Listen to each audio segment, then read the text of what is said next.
Hello everyone, welcome back to the solutions for BSTAT and BMath entrance exams 2024. Or we have question 22 here.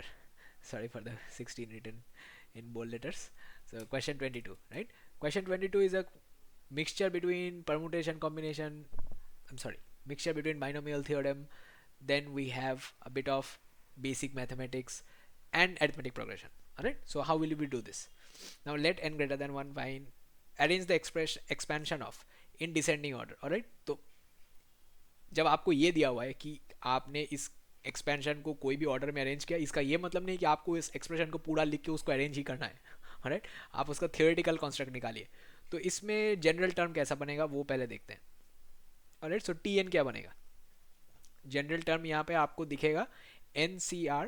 Right. जैसा binomial theorem में हमने पढ़ा था, n c r x to the power half. Right. इसका जाएगा to the power n minus r. Right. और फिर 1/2x⁴ इसका पावर जाएगा r. Right. General binomial theorem से हमने यही सीखा था और हमने इसको लिख लिया. अब हम देखते हैं कि x का पावर यहाँ पे क्या बन रहा है. Right. So let us look into the coefficient of x. मतलब कोएफिशिएंट नहीं, पावर्स ऑफ x देखना है. तो पावर्स ऑफ x के लिए हम लोग पहले जनरल फॉर्मूला देखते हैं. तो ये बेसिकली x का पावर बन जाएगा n-r/2. और यहाँ पे डिवीजन हो रहा है. Right. So it will be -r/4. Right. So यहाँ पे हम लोग चेक कर रहे हैं powers of x, power of x T N पे. राइट. सो सॉल्व कर लेते हैं. That will be x to the power 4n-4r minus 2r. Right. 4n नहीं, इसका अगर एलसीएम मैंने 4 ले लिया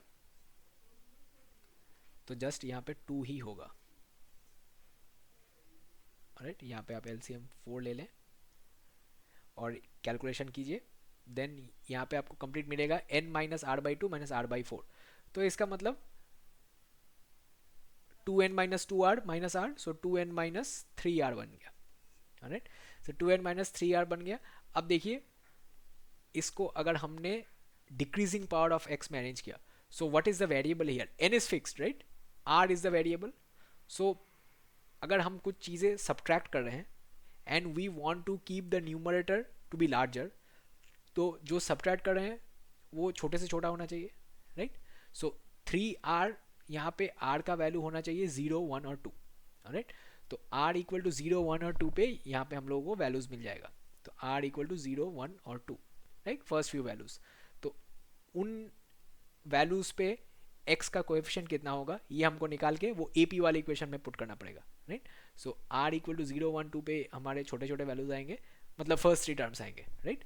सो फर्स्ट 3 टर्म्स के लिए हम लोग लिखेंगे r इक्वल टू 0. इसमें टर्म का कोएफिशिएंट कितना आएगा? nc0. राइट. और x to the power half. Right. उसको तो हमको कंसिडर ही नहीं करना है, हमको बस वैल्यू देखना है कोएफिशिएंट का. राइट. r इक्वल टू 1 पे देखिए, r इक्वल टू 1 पे होगा nc1 और यहाँ पे x माइनस हाफ. अच्छा, इसका सिर्फ कोएफिशिएंट ही देखना है. Right. So r equal to 1 पे x का जो टर्म है यहाँ वाले सेक्शन से, that will not be counted because इसमें कोई कोएफिशिएंट का वैल्यू नहीं है. राइट. पूरा ही x के ऊपर डिपेंडेंट है. बट यहाँ पे r इक्वल टू 1 पे ये हाफ का एक वैल्यू आता है. Right. 1/2 x to the power 1/4 है, वहाँ से हाफ निकल सकता है. तो अगर वहाँ से मैंने हाफ निकाल दिया सो एक ही वैल्यू आएगा into half. Right. r equal to 2 पे इसका वैल्यू आएगा nc2 और फिर 1/4 आ जाएगा. राइट. हाफ का स्क्वायर. सो यहाँ पे इक्वल टू नहीं देते हैं, that will be technically wrong. Okay. So ये वैल्यूज बन जाएंगे. अब ये 3 क्या है? AP में है. राइट. सो इसका मतलब first term plus last term equal to 2 of second term. Right. तो nc0 plus nc2 into 1/4 equal to, ये 2 तो कट जाएगा, nc1 बन जाएगा. Right. Now we have to solve this equation. इस इक्वेशन को आप लोग सॉल्व कीजिए तो इसका आंसर आ जाएगा nc0 का वैल्यू तो 1 हो जाता है. राइट. Plus nc2 into 1/4. तो इसका मतलब n into n-1 because n-2 factorial cancel हो जाएगा और नीचे by 2 into 1/4 equal to nc1 का वैल्यू n है. राइट. सो यहाँ पे n into n minus one by eight is equal to n minus one, right. तो यहाँ पे n का वैल्यू आता है 1 और 8, राइट, बिकॉज अगर n माइनस वन कैंसिल कर दिया तो n 8 हो जाएगा, और n माइनस वन को आप तभी कैंसिल कर पाएंगे if it is non zero, right. So उसका दूसरा ऑल्टरनेट वैल्यू क्या हो जाएगा, n माइनस वन जीरो है, then left hand right hand side दोनों zero. So n equal to one और 8, n इक्वल टू वन तो हो ही नहीं सकता, सो n का वैल्यू 8 है। अगर n का वैल्यू 8 है देन हमको निकालना क्या है, number of terms where x has an integer power, right. तो अगर n का वैल्यू 8 है तो इन टर्म्स में ही देखना पड़ेगा, राइट। n का वैल्यू अगर 8 है देन x का पावर क्या बन रहा है, general power, so general power of x,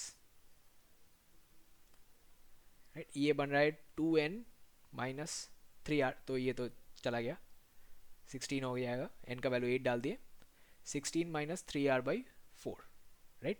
अब r भी तो मैक्सिमम 8 तक ही जाएगा, राइट। तो यहाँ पे r के कितने वैल्यूज़ के लिए ये वाला पार्ट इंटीजर होगा, तो टेस्ट कीजिए, r इक्वल टू 0 के लिए होगा, राइट। आप देख सकते हैं 1 के लिए ऑब्वियसली नहीं होगा क्योंकि ऑड नंबर आ जाएगा ऊपर, राइट। तो कोई भी ऑड नंबर के लिए नहीं होने वाला है बिकॉज सब्ट्रैक्शन में ऑड नंबर आने वाला है। तो जनरल पावर ऑफ एक्स में से हमको इंटीजर निकालना है, पॉजिटिव इंटीजर नहीं, ठीक है, सिर्फ इंटीजर बोला दिया हुआ है, राइट। तो यहाँ पे r का वैल्यू 0 हुआ, फिर 2 पे काम करेगा नहीं, 3 पे तो ऑब्वियसली नहीं, 4 पे देखते हैं, 4 का वैल्यू क्या होगा 12, 4 काम करेगा, राइट। और r का वैल्यू क्या काम करेगा 5 6, 5 ऑड नंबर तो सारे काम नहीं करेंगे, 6 18 माइनस नहीं, r इक्वल टू 8 काम करेगा, राइट। सो 0 4 और 8 तीन वैल्यूज़ के लिए इंटीजर पावर आएगा, सो आंसर होगा ऑप्शन ए, राइट। अगेन यहाँ पे बहुत सारे कॉन्सेप्ट्स का मिक्सचर था, और जैसा मैंने आपको प्रीवियस वीडियोस में भी बताया था कि examiners love this type of questions जहाँ पे बहुत सारे कॉन्सेप्ट्स को एक साथ टेस्ट किया जाता है, राइट। सो अगर आपको ऐसे और कॉन्सेप्ट्स प्रैक्टिस करने हैं, आगे आने वाले एग्जाम्स के लिए कुछ भी प्रिपेयर करना है, तो ज़रूर नीचे दिए गए नंबर पर संपर्क कीजिएगा, will help you there, right. आज ऑफ द वीडियो ईयर, अगले क्वेश्चन के सोल्यूशन पे मिलेंगे हम लोग, ओके।